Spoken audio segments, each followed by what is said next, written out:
in last lecture we had started discussion about applicability of the overall discussion about internal audit. In this particular session we are starting with applicability of internal audit. As I suggested earlier, internal audit is a management function. तो एक management की responsibility होती है organisation में internal control system बनाना, right? और logic मैंने क्या बताया था, हर ऑर्गेनाइजेशन में क्या होता है, कुछ इनहेरिएंट रिस्क होती है, बिजनेस की रिस्क होती है. वो रिस्क को मिटिगेट करने के लिए 100% तो एलिमिनेट कोई नहीं कर सकता. आपने जितने लॉक लगाने लगा दो, जब चोरी होनी है तो होनी है, ठीक है ना. लेकिन ऐसा तो नहीं ना कि चोरी होनी है करके आप सब खुला ही छोड़ दो. तो there every organisation will have lot of inherent risk. उस रिस्क को कम करने के लिए मैनेजमेंट की रिस्पॉन्सिबिलिटी कि वो क्या करे, एक strong internal control system develop करे. अब strong internal control system develop करने के बाद whether it is effectively operating और नॉट, ये चेक करने की रिस्पॉन्सिबिलिटी भी मैनेजमेंट की ही है. But because management has developed it, management may not have the foresee, ठीक है ना. Management will not have that particular talent या ability to see the gaps और deficiencies in the internal control system. तो उसके लिए वो क्या बोलते हैं, एक थर्ड पार्टी अगर आता है, एक इंडिपेंडेंट पर्सन अगर आता है, who will just do the review work, आएंगे और हमारे सिस्टम का क्या करेंगे, रिव्यू करेंगे, ऑडिट करेंगे, उसको एनालाइज करेंगे एंड हमें इंप्रूवमेंट्स बताएंगे कि sir these are the areas where we can improve upon. और इसकी वजह से हमारा एक गवर्नेंस का जो लेवल है वो प्रेजेंट लेवल से एक बेटर लेवल हो जाएगा. And why are we going to enhance the level of governance, so that overall objective of the entity should be achieved. तो ये लॉजिक है. तो मैंने क्या बताया, कुछ इनहेरिएंट रिस्क होती है और रिस्क को कंट्रोल करने के लिए इंटरनल कंट्रोल सिस्टम डेवलप होता है बाय द मैनेजमेंट.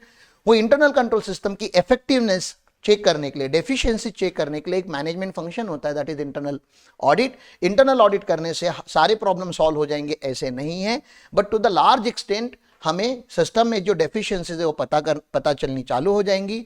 उस डेफिशिएंसी के ऊपर आप रिकमेंडेशन लो, आप सजेशन लो, बड़े बड़े एक्सपर्ट्स का सजेशन लो and then improve your internal control system so that overall governance is taken care. Governance का जो लेवल है ऑर्गेनाइजेशन में वो इनहांस हो जाता है and ultimately the goal of organization is achieved, the objective of organization is achieved. अब internal audit management function मैंने बोला मैनेजमेंट के लिए किया गया ऑडिट है. It's not a statutory audit where a statute can force you to do. लेकिन आपको नहीं लगता जितना ऑडिट की हम बात कर रहे हैं, या जो रिव्यू सिस्टम की हम हमारे इंटरनल ऑर्गेनाइजेशन में, एलीट गुरुकुल लिमिटेड में भी जो हमने इंटरनल कंट्रोल सिस्टम लगाया हुआ है, आपको नहीं लगता it is very important for the organization? भले स्टैट्यूटरी नहीं है, स्टैट्यूटरी मतलब समझते हो ना, tax audit, tax income tax law में लिखा गया है कि ऑडिट करना मैंडेटरी है एक पर्टिकुलर लिमिट के बाद. कंपनी है तो कंपनी का ऑडिट होना जरूरी है. सेक्रेटरी एक पर्टिकुलर टर्नओवर आप क्रॉस करते हो तो आपका कॉस्ट ऑडिट होना मैंडेटरी है, सेक्रेटरी ऑडिट होना मैंडेटरी. तो ये सारे स्टैट्यूटरी ऑडिट्स हो गए. मैं बता रहा हूं internal audit is not a statutory audit, it's a management function. But don't you think it is still important? होना तो चाहिए, क्योंकि रिव्यू होगा तो ही तो हमें डेफिशिएंसीज पता चलेगी, और डेफिशिएंसीज पता चलेगी, that's the first level where we can improve upon. आपको अगर पता ही नहीं होगा कि आप गलत क्या कर रहे हो या क्या चीजें है जो इनएफिशिएंटली चालू है, अगर आपने उस चीज को इग्नोर किया तो it will become a very big issue in the future. तो गवर्नमेंट ने क्या किया, 2013 में एक लॉ लाया ना, 2013 का एक्ट आपको पता ही है, एक्ट 2000 कंपनीज एक्ट 2013. उसका एक सेक्शन है 138. अब मैंने 138 को कैसे याद रखा है, प्लीज आप याद रखो. सेक्शन 139 पे स्टैट्यूटरी ऑडिट स्टार्ट होता है, which is a very important audit for chartered accountant, no. तो सेक्शन 139 पे क्या स्टार्ट होता है, स्टैट्यूटरी ऑडिट. और 139 से लेके 148 तक ये जो प्रोविजंस है कंपनीज एक्ट के 139 से 147 तक, 139 टू 147 तक स्टैट्यूटरी ऑडिट के प्रोविजन चलते हैं. तो you can see so many sections are there for the statutory audit, क्योंकि statutory audit is the main audit of the companies act. तो ये 139 से 147 तक चलता है. तो 139 के पहले एक सेक्शन, 147 के बाद में एक सेक्शन. 139 के पहले एक सेक्शन बोले तो 138 एंड 147 के बाद एक section, that is 148 and 148. 138 talks about one more audit which is important for the organization, and that is internal audit. Or 148 talks about another important audit for the organization, that is cost audit. तो audit के पहले audit, audit के बाद audit और बीच में statutory audit. ठीक है ना। स्टैट्यूटरी ऑडिट 139 टू 147, 138 पे इंटरनल ऑडिट और 148 पे कॉस्ट ऑडिट। इस पूरे रेंज में आपको पता चलता है। और ये ऑडिट की सीरीज है। टेक्निकली मुझे क्या बताना है, 138 टू 148 ये जो 10 सेक्शन चलते हैं मोटा मोटी, दैट इज ऑडिट के सेक्शन है, ठीक है ना। दूसरा एक इंपॉर्टेंस आपको बताता हूं मैं, पहले इंटरनल ऑडिट की पहले स्टैट्यूटरी ऑडिट कंपनी में। लॉजिक एक बताओ, क्योंकि 139 पे क्या स्टार्ट हो रहा है, स्टैट ऑडिट, और 138 पे क्या खत्म हो रहा है, इंटरनल ऑडिट। मतलब पहले आपको क्या कर लेना चाहिए, बताने की ऐसा कोई लॉजिक है नहीं, मैं खाली बता रहा हूं कि पहले कौन सा आएगा। तो लॉजिकली भी सोचो ना यार, पहले बाहर वाले आके आपकी कंपनी चेक करनी चाहिए। Statutory audit is the external party. अगर आपके कंपनी में अगर कुछ गैप दिखेगा, he will directly report to the central government, it will become a very big issue. Don't you think बाहर वाले आके चेक करने से पहले हम अपना खुद का ऑडिट खुद कर लेते हैं, and that's the reason internal audit comes prior to the statutory audit. तो वैसे भी आप याद रखो कि जहां पे स्टैट ऑडिट चालू होता है उसका एक सेक्शन पहला 138 है। वैसे इसका कोई लॉजिक है नहीं, लॉ में लॉजिक नहीं होता, लेकिन फिर भी आप कुछ ना कुछ लॉजिक अगर डिराइव करोगे तो it would help you to remember things for the longer period of time. Understand. तो 138 में हम बात क्या करने वाले हैं कि सर अगर ये इतनी इंपॉर्टेंट चीज है, पहले तो इंपॉर्टेंट है कि नहीं है, एग्जॉस्टिव ऑडिट होता है, ये सिस्टम का ऑडिट होता है, सिस्टम इंप्रूवमेंट होती है यहाँ पे, तो ये इंपॉर्टेंट है। तो सर इसको ऑप्शनल रखेंगे कि मैंडेटरी करेंगे? मैंने क्या बोला समझा आपको? इसको ऑप्शनल रखना चाहिए, इतनी इंपॉर्टेंट है, इतनी जरूरी चीज है, इसको ऑप्शनल रखेंगे कि मैंडेटरी करेंगे? है इंटरनल ऑडिट, मैनेजमेंट का फंक्शन है, तो मैनेजमेंट ने करना चाहिए। तो इस इतनी इंपॉर्टेंट चीज को हम ऑर्गेनाइजेशन में ऑप्शनल रखना चाहिए कि मैंडेटरी रखना चाहिए? आपका ओपिनियन क्या है? मैंडेटरी रखना चाहिए, लेकिन ये चीज ऑप्शनल है। और 138 जब मैं बता रहा हूं तो 138 किसको एप्लीकेबल होगा? अरे खाली कंपनीज को ही एप्लीकेबल होगा, या इन्होंने जैसे बोला बड़ी कंपनीज को एप्लीकेबल होगा, तो बड़ी कंपनीज के लिए मैंडेटरी। तो आंसर ऑप्शनल भी है, आंसर मैंडेटरी भी है। मैं बता रहा हूं यहां पे तो खाली कंपनीज की बात हो रही है ना।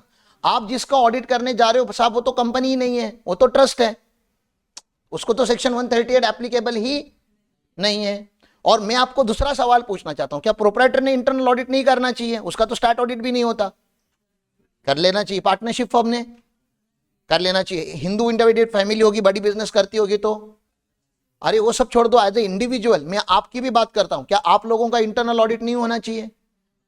आपका ऑब्जेक्टिव क्या है, आपका लॉन्ग टर्म विजन क्या था, आपका शॉर्ट टर्म गोल क्या था, आपका मिड टर्म गोल क्या था, आपकी दिनचर्या कहां पे जा रही है, आपके जो एक्शंस है वो कहां आपके गोल के पास लेके जा रहे हैं, whether your health is in line with your activity. जो देखो कोई आपने बड़ा एजेंडा रखा है, बड़ा गोल रखा है लाइफ में, कुछ बड़ी चीज करनी है, तो आपकी बॉडी माइंड स्ट्रांग होनी चाहिए। Whether your body and mind is stronger to achieve that larger objective, इसका चेकिंग करना जरूरी है कि नहीं है? और अगर नहीं है तो फिर उसके ऊपर करेक्टिव एक्शन अभी लोगे क्या कि बाद में लोगे? आपके पीठ में दर्द होना चालू हो चुका है, अब क्या जब डॉक्टर लिख के देगा तब आप योगा चालू करोगे कि अभी से कर लेना चाहिए? तो एज अ पर्सन मैं बता रहा हूं, फॉरगेट अबाउट बिजनेस। आपका अगर आपके हस्बैंड के साथ, आपके बच्चों के साथ रिलेशनशिप अगर स्ट्रांग नहीं है, you can see that, you can feel that कि स्ट्रॉन्गर रिलेशन नहीं है, बॉन्ड कम होते जा रहा है, तो इसका क्या करना जरूरी है? बैठ के रिव्यू करना जरूरी है, बैठ के बात करना जरूरी है। आप समझ रहे हो? एंड डोंट थिंक कि अरे सर इसका बिजनेस से क्या लेना देना। अरे भैया अगर आपकी मेंटल पीस अगर डिस्टर्ब रहेगी तो इसका आपकी पूरे लाइफ से लेना देना है। Forget about business. अगर आपकी लाइफ भी डिस्टर्ब रहेगी, अगर आपका हेल्थ डिस्टर्ब रहेगा, आपकी माइंड डिस्टर्ब रहेगी, आप पीसफुल नहीं रहोगे, तो how could you take better decision in business? तो everything is related to business. तो मैं तो कंपनीज की बात नहीं कर रहा। कंपनीज में तो 138 लग जाएगा तो मैंडेटरी हो जाएगा। मैं स्टार्ट कर रहा हूं आपसे, एज ए इंडिविजुअल आपका खुद का इंटरनल ऑडिट होना जरूरी है। जब तक बाहर वाली पार्टी आके नहीं कर रही है, till the time you don't have the full fledge coach with you. जैसे मेरे लाइफ में अपनी कोच है, प्रोफेशनल कोच है, महताब सर है, हमें पूछते रहते हैं, वो क्या है एक तरीके का एक इंटरनल ऑडिट ही तो है। उन्होंने सवाल पूछने के बाद हम सोचते हैं।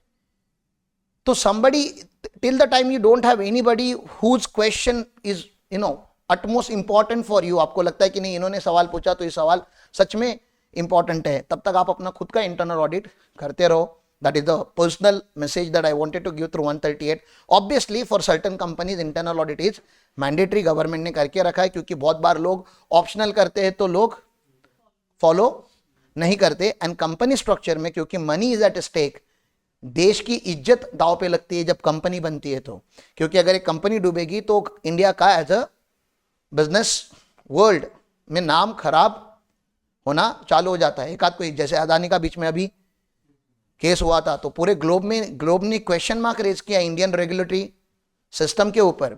तो हम नहीं चाहते कि बहुत बड़ी कंपनी, अच्छा छोटी कंपनी डूबेगी तो बहुत ज्यादा फर्क नहीं पड़ता, because it will not become a global news.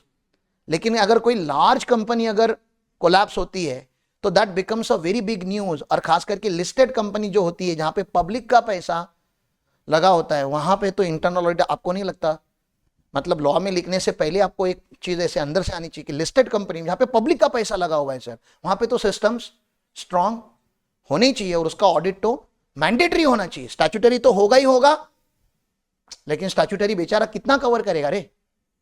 तो इंटरनल तो मैंडेटरी कर लेना चाहिए, जो रेगुलर होना चाहिए, हर महीने होना चाहिए, और सिस्टम इंप्रूवमेंट कंटिन्यूसली होना चाहिए। तो that section 138 my dear friends.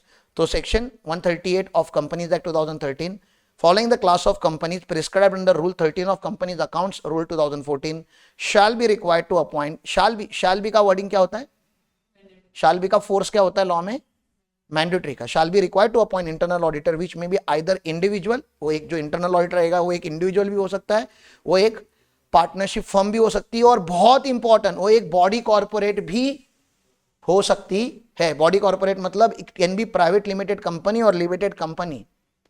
मतलब internal statutory audit can only be individual और फर्म ऑफ चार्टर्ड अकाउंटेंट्स। समझ में आ रहा है? फर्म ऑफ चार्टर्ड अकाउंटेंट भी नहीं बोलना चाहता मैं, firm where majority partners are chartered accountant, ऐसा एक उन्होंने लॉ लिखा हुआ है, तो वहां पे मैक्सिमम फर्म अलाउ किया है।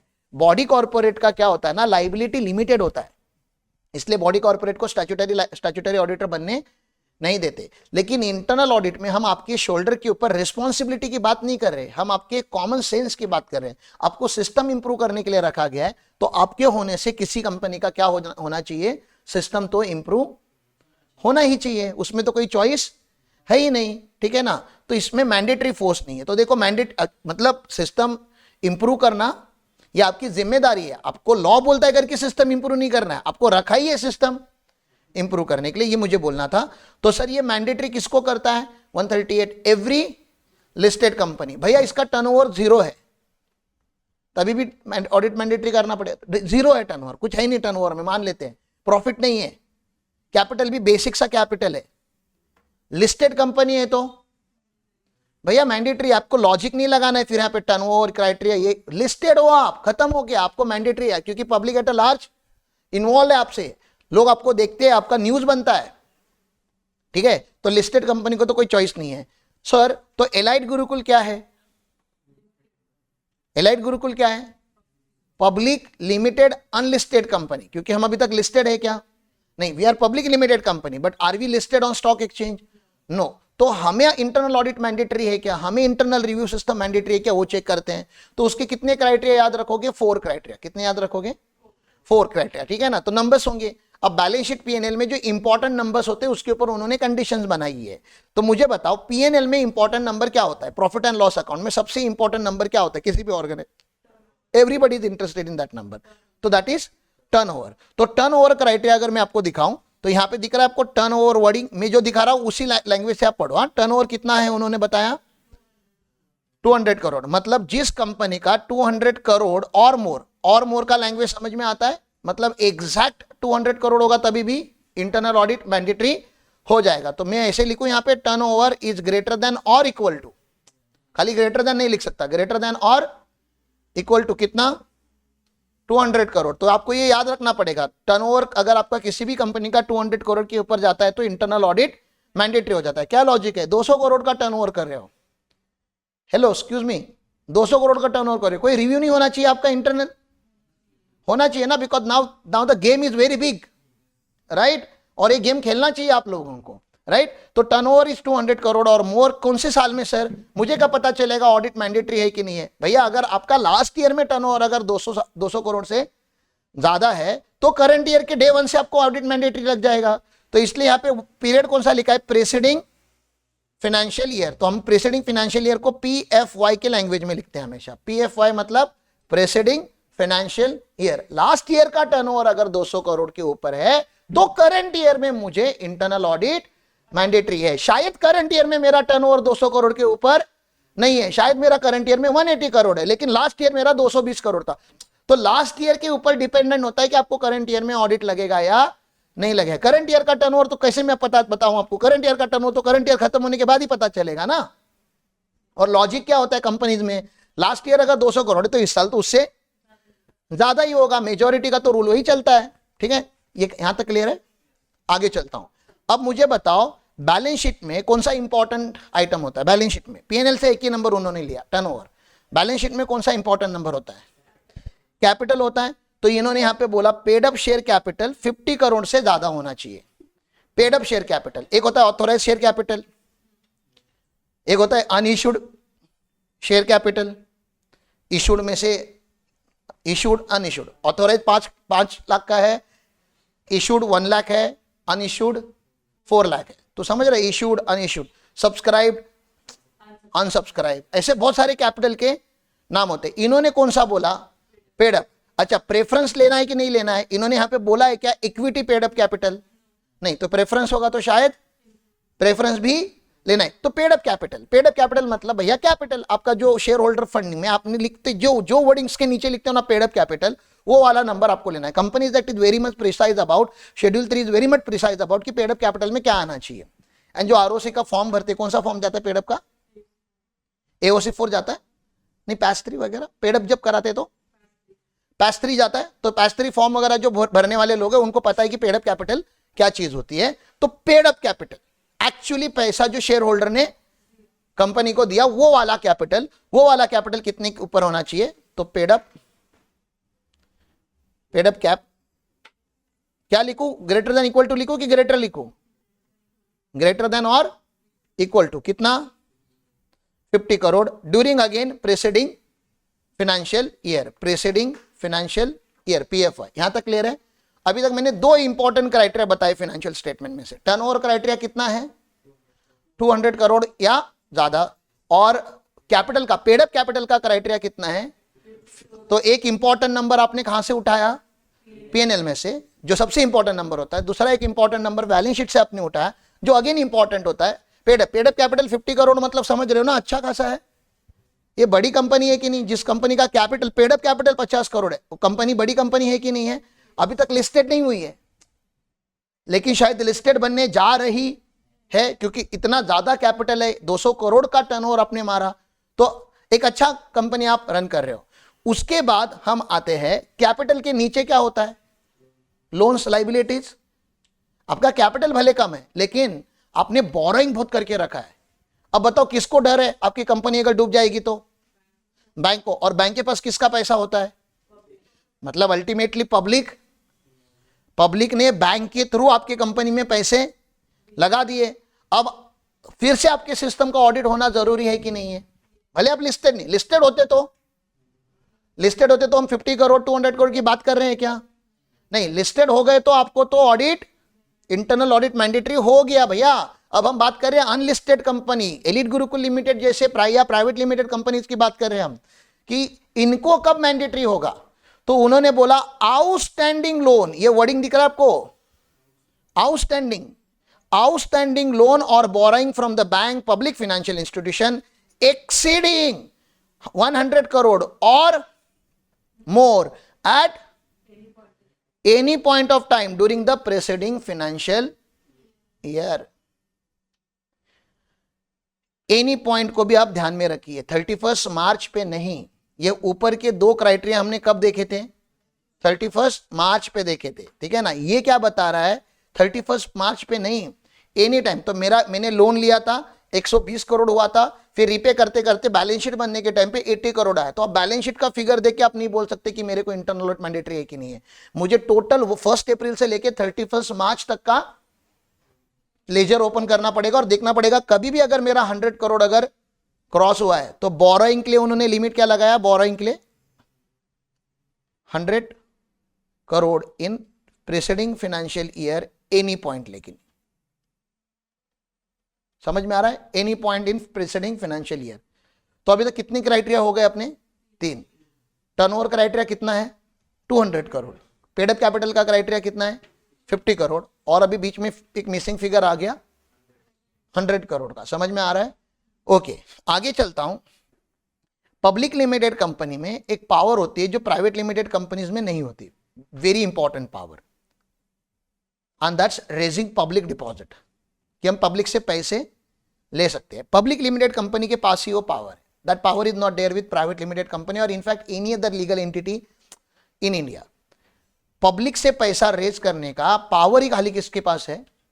पब्लिक। और जब पब्लिक का पैसा रेज किया आपने, अच्छा पब्लिक का पैसा आईपीओ के थ्रू नहीं, आपने बॉन्ड इश्यू किया है, आपने डिबेंचर इश्यू किया है, लेकिन आपने रैंडम लोगों से पैसे उठाए, फाउंडर लोगों से नहीं। समझ में आ रहा है? आपने लोगों के पैसे लेना, तो आपकी रिस्पॉन्सिबिलिटी बढ़ जाती है कि नहीं?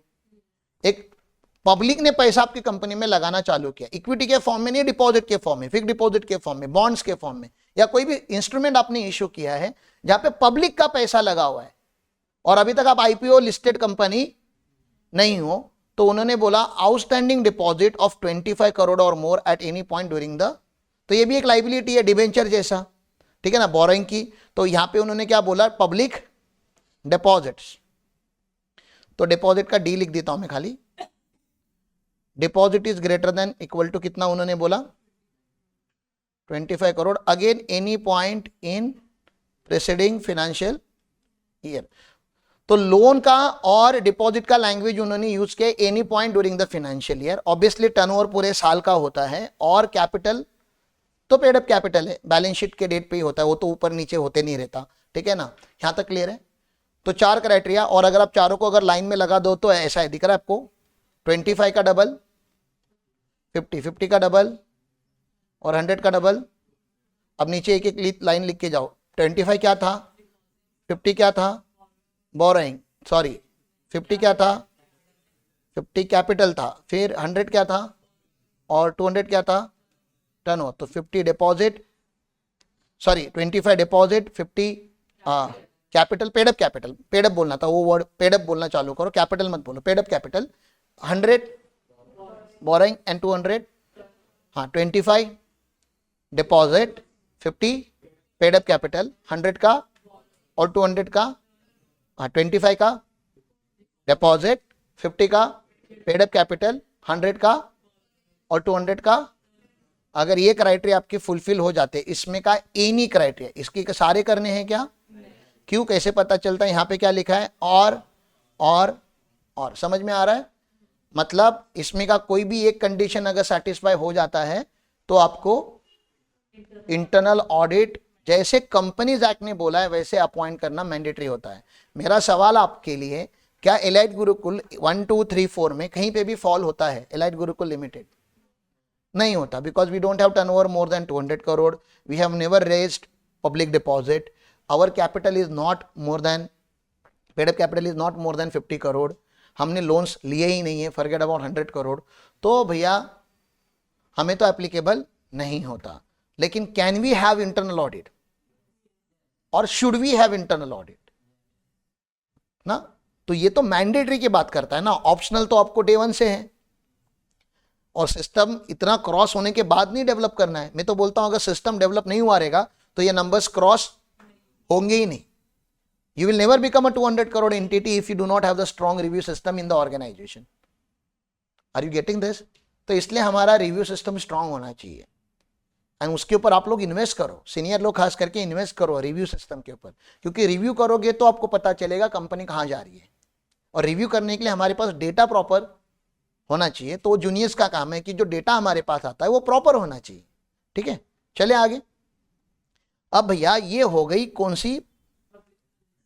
पब्लिक कंपनी की बातें। अब बात करते हैं सर हमारे पास बहुत सारी प्राइवेट लिमिटेड कंपनी भी है, तो प्राइवेट लिमिटेड कंपनी में ऊपर का क्या नहीं हो सकता? तो मुझे बताओ, प्राइवेट लिमिटेड कंपनी में पब्लिक डिपॉजिट होता है क्या? ये नहीं, ये तो हो ही नहीं सकता ना। Private limited company can not raise the public deposit. और यूजुअली प्राइवेट लिमिटेड कंपनी का 50 करोड़ से ज्यादा का आपने कैपिटल सुना है क्या? यूजुअली हो सकता है, लेकिन होता है क्या? 50 करोड़ के ऊपर अगर आपको कैपिटल रखना है तो आप फिर प्राइवेट की हो, फिर जाओ ना, फिर पब्लिक हो जाओ। तो ये दो निकाल दोगे तो बच क्या जाएंगे? प्राइवेट लिमिटेड कंपनी के दो इंपॉर्टेंट नंबर, एक तो टर्नओवर और दूसरा बोरोइंग। और टर्नओवर का कंडीशन कितना था? 200 करोड़ और लोन का कंडीशन कितने का था? तो प्राइवेट लिमिटेड कंपनी को 2 कंडीशन, पब्लिक लिमिटेड कंपनी को 4 कंडीशन और लिस्टेड कंपनी को कोई कंडीशन नहीं है। क्या एप्लीकेबिलिटी की बात याद रखोगे आप? किसी भी मीटिंग में बैठोगे तो आपको यह बोलना आना चाहिए कि इंटरनल ऑडिट सेक्शन 138 के हिसाब से मैंडेटरी कब होता है। अगर आप पब्लिक लिस्टेड कंपनी रहोगे तो बाय डिफॉल्ट आपको मैंडेटरी, अगर आप प्राइवेट लिमिटेड कंपनी रहोगे तो 2 कंडीशन, टर्नओवर 100 करोड़ और लोन्स टर्नओवर 200 करोड़ और लोन्स 100 करोड़। ये समझ में आ रहा है?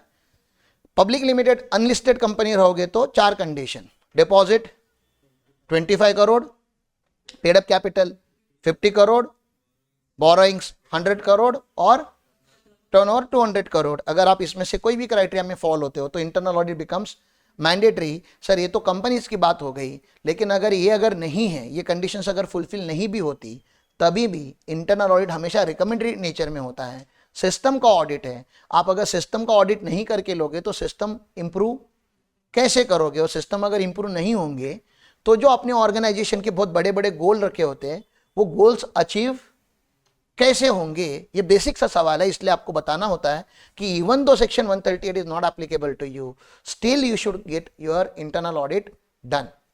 Internal audit is one of the emerging and most important aspect in the life of chartered accountants or professionals. Please understand. कानून बोलता है करके मैं ऑडिट करूंगा तो उसका कोई मतलब नहीं है. मैनेजमेंट को खुद ऐसा अंदर से लगना चाहिए कि मेरा इंटरनल ऑडिट होना चाहिए. और इंटरनल ऑडिट में जब हम एज अ प्रोफेशनल किसी का भी ऑडिट करते हैं तो we focus only on value addition, क्योंकि हम यहाँ पे कंप्लायंस नॉन कंप्लायंस की बात नहीं कर रहे. कंप्लायंस नॉन कंप्लायंस की बात स्टैट्यूटरी ऑडिट में होती है.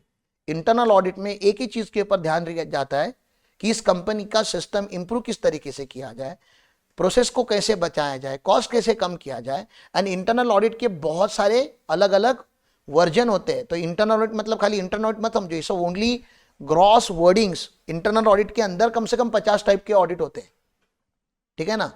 पेरोल ऑडिट भी क्या हो गया, internal audit. Fix asset verification भी क्या हो गया, इंटरनल ऑडिट. समझ में आ रहा है आपको. स्टॉक ऑडिट भी क्या हो सकता है, इंटरनल ऑडिट हो सकता है. महताब सर जो करते हैं इंफ्रा कंपनीज का टेक्नो कमर्शियल ऑडिट भी क्या है कि इस पर्टिकुलर पिलर में 18 mm का स्टील लगना चाहिए था कि 12 mm का स्टील लगना चाहिए था. That's what Mahtab sir does. या उनकी कंपनी बात करते हैं इस प्रोजेक्ट को करने के लिए इतना टाइम लगना चाहिए था कि इससे कम ज्यादा या ज्यादा टाइम लगना चाहिए था. यहां कॉलम आना भी चाहिए था या कॉलम नहीं आना चाहिए था, वहां तक जाके वो लोग बात करते हैं. तो they are also internal auditor. भले उनका नाम है टेक्नो कमर्शियल ऑडिटर, लेकिन ना करते तो क्या है, इंटरनल ऑडिट ही है. अगर आपका आईटी इंफ्रास्ट्रक्चर है तो आपका आईटी ऑडिट होना जरूरी है कि आप whether you are protected by the IT threats, information technology की जो थ्रेट्स है उससे आपका सिस्टम प्रोटेक्टेड है कि नहीं है. तो there are so many thing that you can do. Manufacturing का आप प्रोसेस ऑडिट कर सकते हो कि जो प्रोसेस जैसे चल रही है वैसे चलनी चाहिए थी कि इधर एनी अदर वे. आपको इसके साथ ही एक छोटी सी केस स्टडी बता देता हूं गोदरेज की. शायद इसके पहले भी हमने कभी डिस्कस की होगी. गोदरेज पता है आपको. गोदरेज एक जमाने में क्या होता था ना, आपके मम्मी पापा के जमाने में शादियों में कपड़ अगर किसी को गिफ्ट करना होता था तो Godrej was the only company which is to make a very good cupboards. Metal के कबर्ड जो रहते हैं ना, मतलब आज भी बैंकिंग सिस्टम्स में ना जो कबर्ड लगते हैं, बैंक्स के जो लॉकर्स होते हैं वो आज भी गोदरेज के होते हैं, ठीक है.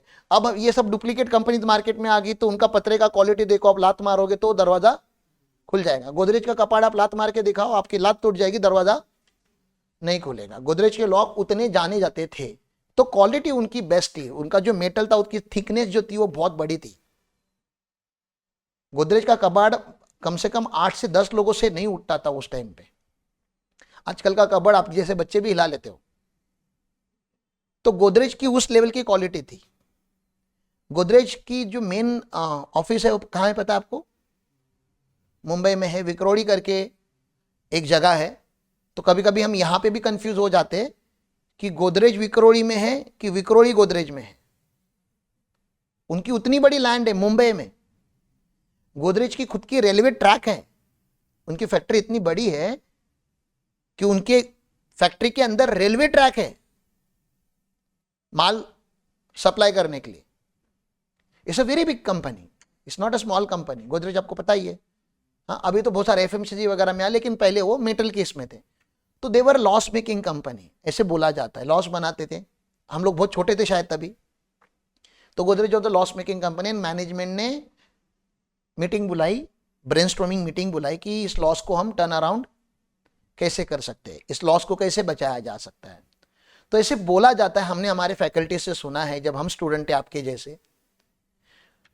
तो बड़े बड़े लोगों ने जो एमबीएज है, आईआईटीएंस है, या जो भी उनकी टॉप मैनेजमेंट है, बोर्ड ऑफ डायरेक्टर्स है, they give lot of suggestions, ये करना चाहिए, वो करना चाहिए, but nothing looked a very practical solution. किसी ने बोला क्वालिटी गिरा देते हैं, किसी ने बोला प्राइसिंग बढ़ा देते हैं, लेकिन वो हो नहीं सकता ना। उस टाइम पे लोग बहुत ही कंजर्वेटिव, सोचो ना शादी में ही कबर्ड लेंगे लोग, वो भी गिफ्ट, वो भी मामा वगैरह, जो बहुत बड़ा, जो बहुत इंपॉर्टेंट पर्सन होता है, जिससे आप बहुत बड़ी एक चीज एक्सपेक्ट करते हो, वो लाके देगा तो वो कबर्ड आपका, नहीं तो आपको वो कबर्ड नहीं मिलेगा, आप खरीद नहीं सकते, आपके पास उतने पैसे नहीं। और उसमें भी आप अगर प्राइसिंग बढ़ा दोगे तो ऑब्वियसली मार्केट में डुप्लीकेट कबर्ड तो चल ही रहे थे, तभी भी थे। तो people will not prefer Godrej का कबर्ड। पीपल, अरे गोदरेज का कबर्ड अगर 40,000 का मिलने लगा और डुप्लीकेट कबर्ड अगर 6,000 का मिलने लगा, तो विच कबर्ड मामा विल बाय? 6,000 ना, क्योंकि रखना तो आपको कब, वैसे भी गरीब लोग कबर्ड के अंदर रख रख के क्या ही रखेंगे, कपड़े ही रखेंगे ना, तो उसको कोई प्रोटेक्ट करने की जरूरत नहीं है। गोदरेज जैसे कबर्ड लगा के, कितना बहुत बड़ा ज्वेलरी वगैरह होता है तो अलग बात है।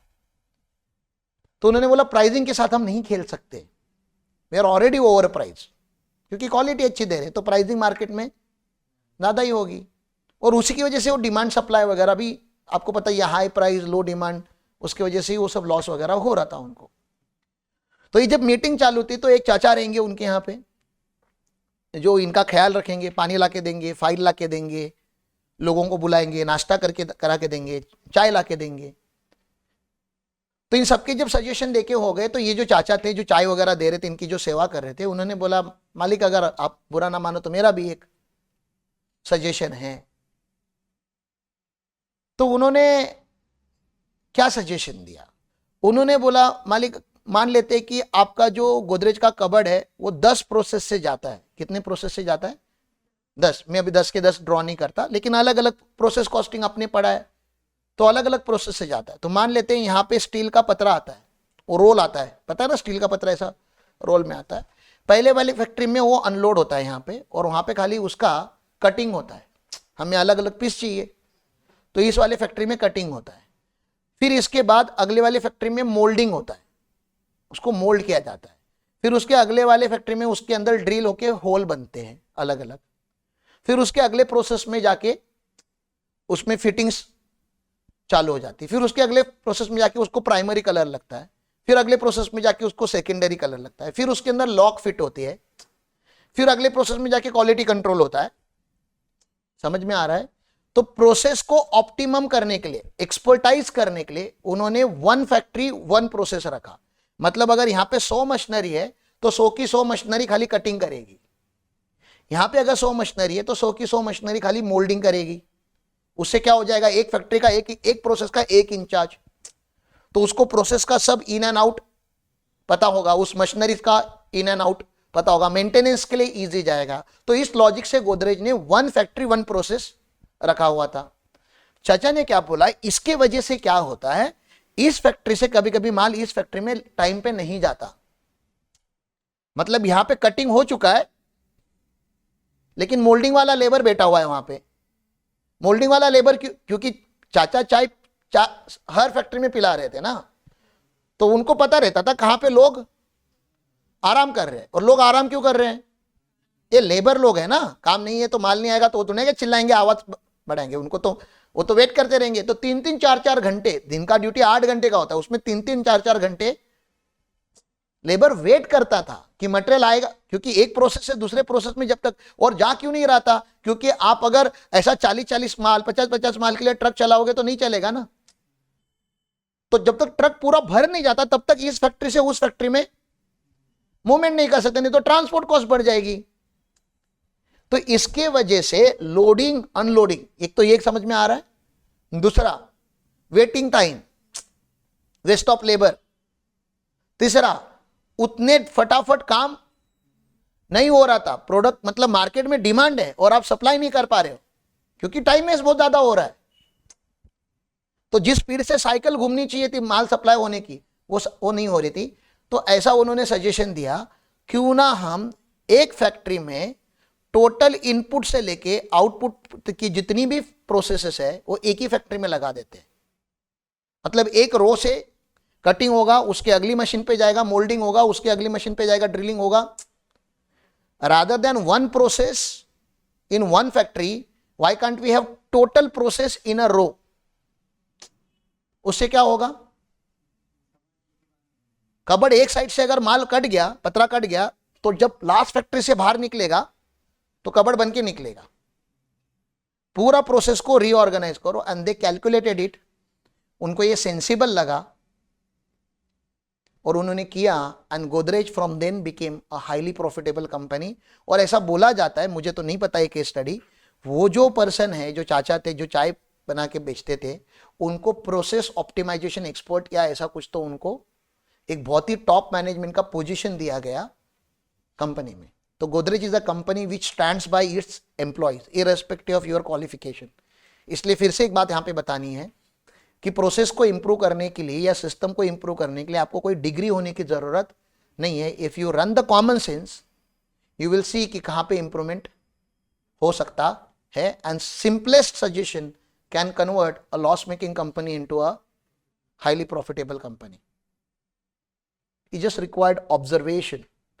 तो एज अ ऑडिटर आप जब जाओगे मार्केट में, you have to have that observation, that sense, that common sense. Law पढ़ने की जरूरत नहीं है इंटरनल ऑडिटर बनने के लिए। स्टैट्यूटरी ऑडिटर बनने के लिए आपको लॉ पढ़ने की जरूरत है, क्योंकि you are trying to check statute. तो कानून पढ़ा होगा तो कानून के नियम पता होंगे तो आप मैच करने जाओगे। Internal audit is process optimisation and that requires very basic common sense कि इसको इस तरीके से नहीं, इस तरीके से क्यों नहीं करते। कंस्ट्रक्शन इंडस्ट्री में दो तरीके के फावड़े होते हैं, अगर आपने देखा होगा तो ना। एक नॉर्मल फावड़ा होता है जिससे आप ये उठा सकते हो, लेकिन उससे खड़ी नहीं उठती। जो स्टोन होते हैं ना, वो उससे नॉर्मल फावड़े से नहीं उठते। उससे सैंड वगैरह आप फटाफट उठा सकते हो, लेकिन खड़ी उठाने के लिए एक अलग टाइप का फावड़ा आता है, या उसको एक अलग तरीके से मारा जाता है। ताकत लगा के उसको, ऐसा ताकत लगा के नहीं खड़ी को पत्थर के ऊपर मार सकते। सैंड के ऊपर आप ताकत लगा के मार सकते हो क्योंकि सैंड कट होके सेपरेट होगा, लेकिन खड़ी पत्थर तो उसको प्यार से ही उठाना पड़ता है। तो ये क्या है, प्रोसेस ऑप्टिमाइजेशन है। एक फार्मर घास कैसे काटता है वो देखो, और आप लोग कैसे काटोगे वो देखो। जब आप स्कूल साफ करने जाते हो तो आपको ज्यादा ताकत लगती है, फार्मर को उतनी ताकत नहीं लगती। क्यों नहीं लगती? उसने क्या किया, उसको पता है कि मुझे कहां कौन से मोमेंट पे ताकत लगानी है, कैसे वो पकड़ना है, और कैसे वो बोलते हैं ना, जो कटर हम यूज कर रहे हैं उसको कैसे यूज करना है, उसका process optimisation it's just a common sense. एक हाउसकीपिंग स्टाफ को क्लीनिंग करने के लिए कम टाइम लगता है, और हम लोगों को क्लीनिंग करने के लिए ज्यादा टाइम और ज्यादा ताकत लगती है। हमें खाना बनाने के लिए बहुत ताकत, बहुत टाइम लगता है, बहुत सोचना पड़ता है। मां 50 काम करते करते साइड बाय साइड खाना बना देती है। आप वो 5 मिनट में भी बना सकती है खाना, और 1 घंटे में भी बना सकते हैं। उसके मूड और टाइम के ऊपर डिपेंड है।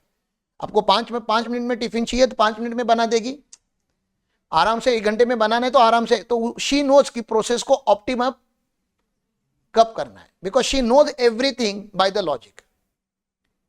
Everything in life goes by some logic.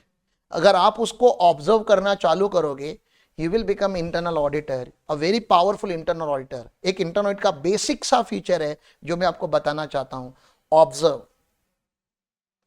Focus करो, चीजों को समझने का ट्राई करो, apply the common sense. You don't need to have a para or the law with you. और उतना अगर कॉमन सेंस आपके अंदर आ जाएगा तो you will become a very good auditor. Now forget about becoming very good auditor, you will become a very good person। जहां पे भी जाओगे आप कोई ना कोई एक सजेशन देकर आओगे, प्रोसेस को उनके इंप्रूव करके आओगे। जहां पे भी जाओगे, फिर वो घर हो या ऑफिस हो या किसी और की फैक्ट्री हो, या चलते चलते आप रास्ते पे से कुछ किसी को सजेशन दोगे, even that suggestion will become a valuable suggestion if you have the observation skills with you. Why certain stand-up comedians are very famous? What comedy do they do? What is the content of the comedy? Some real life situation. वो तो आपको भी पता है, वो तो मुझे भी पता है, but we never observed it in that particular way. We never absorbed it and we never delivered a script around that particular, a simple life activity that we do every day. ना कोई farting के ऊपर joke करता है, कोई snoring के ऊपर joke कर रहा है, कोई ट्रेन की ट्रैवल के ऊपर जोक कर रहा है, कोई सास बहू के ऊपर जोक कर रहा है, कोई कॉलेज के डेज के ऊपर जोक कर रहा है, कोई स्कूल के डेज के ऊपर जोक कर रहा है. Everybody has observed, but nobody is making money out of it. There are very few people who are making money out of it because they observe certain things in the industry and they understood कि इसको मैं कैसे practical life में अपनी use कर सकता हूँ. That's internal audit. It's not only something which is written in the books. I hope this is the enough commentary on internal audit. आप लोगों को मोटा मोटी आइडिया आ चुका है कि हमने किस चीज़ की बात करनी. बाकी ये सब तो हमने लास्ट टाइम डिस्कस किया था, बहुत सारे point. Let me see if I have missed any point in this. ये तो वैसे ऐसे 610 का कंटेंट है कि क्या एक्सटर्नल ऑडिटर इंटरनल ऑडिटर का काम यूज कर सकता है, क्योंकि एक्सटर्नल ऑडिटर साल में 1 या 2 बार आना है. इंटरनल ऑडिटर वहां पे हर महीने जाता है. आप ही देख लो ना, आप कंटिन्यूसली जाते हो तो आपसे ज्यादा एक्सपेक्टेशन होती है. तो क्या एक्सटर्नल ऑडिटर अपने काम को कम करने के लिए इंटरनल ऑडिटर का काम यूज कर सकता है, क्योंकि इंटरनल ऑडिटर ने भी बहुत ज्यादा डिटेल में रिपोर्ट लिखे होंगे, ऑब्जर्वेशन लिखे होंगे, अच्छे से काम किया होगा. तो कोई क्राइटेरिया है क्या? तो by default yes you can use the internal auditor का वर्क. लेकिन अगर इंटरनल ऑडिटर अगर बहुत स्ट्रांग पर्सन नहीं है, स्ट्रांग पर्सन नहीं है मतलब समझ में आ रहा है, उनका ही एम्प्लॉय है और वो कंपनी उसको पैसे देती है, तो रिपोर्ट क्या बना के देगा? जैसा कंपनी को चाहिए. लेकिन हम ऐसे नहीं है ना, हम थर्ड पार्टी है ना. हम जहां पे इंटरनल ऑडिट करने जा रहे हैं वहां पे हम क्या है? We are not employ and we are not afraid of them. क्या ही हमारा कर लेंगे वो लोग? वो एम्प्लॉय से क्या लेना देना हमारा? अगर वो गलत कर रहा है तो हम लिखेंगे कि गलत कर रहा है, सही कर रहा है तो लिखेंगे कि. तो वी आर कंप्लीटली इंडिपेंडेंट. हमारा क्वालिफिकेशन वाइज हम बीकॉम वाले लोग हैं कि we are chartered accountant, we are chartered accountant firm, तो कॉम्पिटेंस है हमारे अंदर. तो उन्होंने बोला external auditor shall consider the nature and scope done and its relevance to overall plan and strategy. तो एक्सटर्नल ऑडिटर जब इंटरनल ऑडिटर का काम चेक करने आएगा तो पहले देखेगा कि स्ट्रैटेजी क्या थी इंटरनल ऑडिटर की, उसका प्लान कैसे था, उसने काम कैसे किया है, क्या वो adequacy of internal audit work for external, क्या वो जो काम किया था वो एडिक्वेट था, क्या वो सफिशिएंट था. और वो किसके ऊपर डिपेंड आएगा? Objectivity of internal audit function. Objective मतलब वो बायस है कि अनबायस है. वो मैनेजमेंट के ऊपर डिपेंड है कि फ्री फ्रॉम एनी बायस है, मैनेजमेंट बायस है. ऑब्जेक्टिविटी वो ऑनेस्ट है कि डिसऑनेस्ट है, मतलब ऑनेस्ट नहीं है, वो कैसा है, उसका सिचुएशन कैसा, वो इंडिपेंडेंट है या डिपेंडेंट है, वो चेक करो. अगर आपको लगता है कि नहीं बंदा तो ठीक है, अच्छा ही ऑब्जेक्टिविटी के साथ काम किया होगा, झोलर नहीं है, सेटिंग नहीं की होगी, सिंपल लोग है, ठीक है, तो ऑब्जेक्टिविटी हो गया. लेवल ऑफ कॉम्पिटेंस, कितना एक्सपीरियंस है उनको ऑडिट करने का. इसलिए आपको कहीं पे भी जाने के बाद क्या पूछते हैं? अरे आप ऑडिटर बनने आए हो, how many years of experience you have, या इस इंडस्ट्री का आपको अनुभव क्या है, होना चाहिए ना. क्यों एक्सपीरियंस क्यों होना चाहिए? एक्सपीरियंस जैसे मुझे कंस्ट्रक्शन इंडस्ट्री का एक्सपीरियंस है, मेरी पूरी आर्टिकलशिप कंस्ट्रक्शन इंडस्ट्री में हुई है, सर के साथ हुई है, मैनेजमेंट कंसल्टेंट बनके हमने काम किया बहुत सारे कंपनीज के साथ. तो कंस्ट्रक्शन इंडस्ट्री का भले मेरे नाम पे कोई लेटर नहीं है, but I know how construction industry runs या ऑपरेट्स. तो मेरे साथ आप बैठोगे बात करोगे तो आपको पता चल जाएगा कि इसको कंस्ट्रक्शन इंडस्ट्री का आइडिया भी है या नहीं है.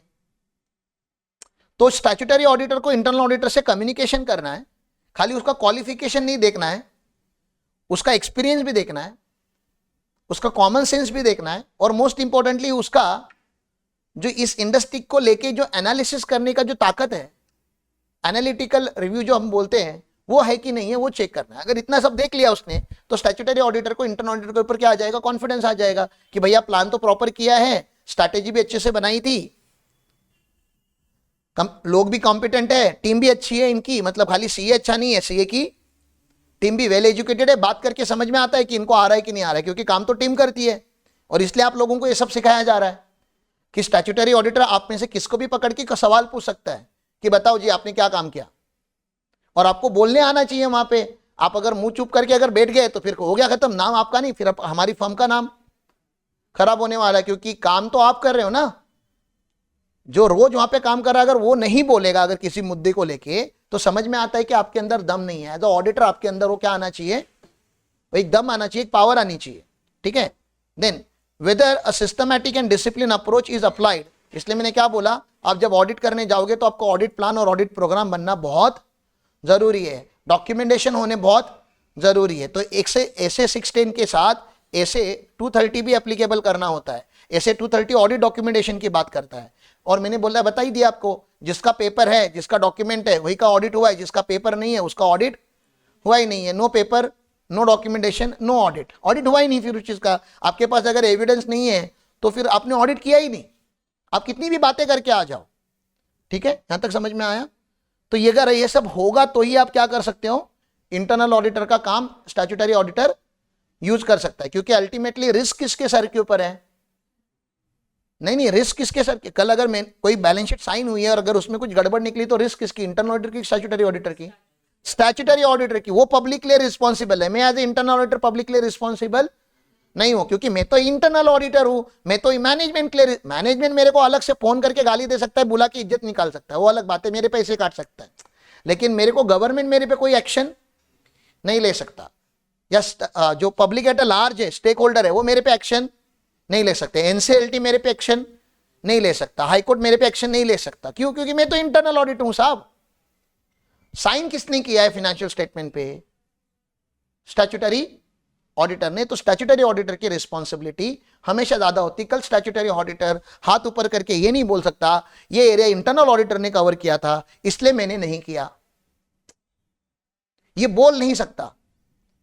अल्टीमेटली आपकी जिम्मेदारी बनती है हर एरिया चेक करनी। हाँ, हर एरिया इन डेप्थ नहीं जा सकते, you can rely upon the internal auditor का काम कि उसने किया है तो मैं थोड़ा कम कर लूंगा तभी भी चलेगा, लेकिन सैंपलिंग बेसिस पे तो आपको चेक करना ही पड़ेगा। अल्टीमेटली जिम्मेदारी आपकी है। और इंटरनल ऑडिटर का काम यूज करने के टाइम पे कोर्ट भी आपको ये सवाल पूछेगा कि क्या आपने उसकी ऑब्जेक्टिविटी देखी थी, क्या देखा था कि वो फेयर है कि अनफेयर पर्सन है, क्या आपने उसका कंपिटेंस देखा था, क्या आपने उसका एक्सपीरियंस देखा था, क्या आपने उसका ऑडिट प्लान देखा था, ऑडिट प्रोग्राम देखा था, क्या आपने देखा कि उसने कैसे ऑडिट किया, वो सिस्टमैटिक था कि नहीं था। ये सारा सवाल स्टैट्यूटरी ऑडिटर इंटरनल ऑडिटर को पूछेगा, उसके बाद ही उसका काम यूज करेगा। समझ में आ रहा है? तो मैं आपको बता रहा हूं, गवर्नमेंट पूछे या नहीं पूछे, नालायक लोगों, स्टैट्यूटरी ऑडिटर हमको तो पूछेगा ये सब। तो जब काम करने जाते हो तो उस लेवल का करो कि स्टैट्यूटरी ऑडिटर तो कम से कम उसको जवाब देने के लिए आप रेडी रहो। मैनेजमेंट को जवाब नहीं देना है, management is happy with us. Management के लिए इतना करो तभी भी खुश है, मैनेजमेंट के लिए इतना करो तभी भी खुश है, क्योंकि मैनेजमेंट तो खुश है कि थोड़ा तो थोड़ा इंप्रूव हो रहा है। जो उन्होंने 20-25 साल में नहीं किया हमने 2 साल में करके दिखाया। तो दैट इज मैनेजमेंट का job. Management is happy with us, लेकिन हमें मैनेजमेंट को नहीं खुश रखना है, उनको भी रखना है। लेकिन statutory auditor will come with a lot of critical questions. Where is your audit plan, where is your audit strategy, who is your audit team, what is their qualification, how many years of experience they possesses, उनको कितने law की समझ है। Charitable trust का अगर audit कर रहे हो तो ट्रस्ट के बारे में उनको क्या पता है, ये पूछना उसकी जिम्मेदारी है। और आप लोगों को ये सब पता होना आपकी जिम्मेदारी है। अगर आप ऑडिट करने जा रहे हो तो खाली खाना खाने और नाश्ता करने नहीं जा रहे हो वहां पे, ये सब इंप्रूव होना चाहिए, ठीक है।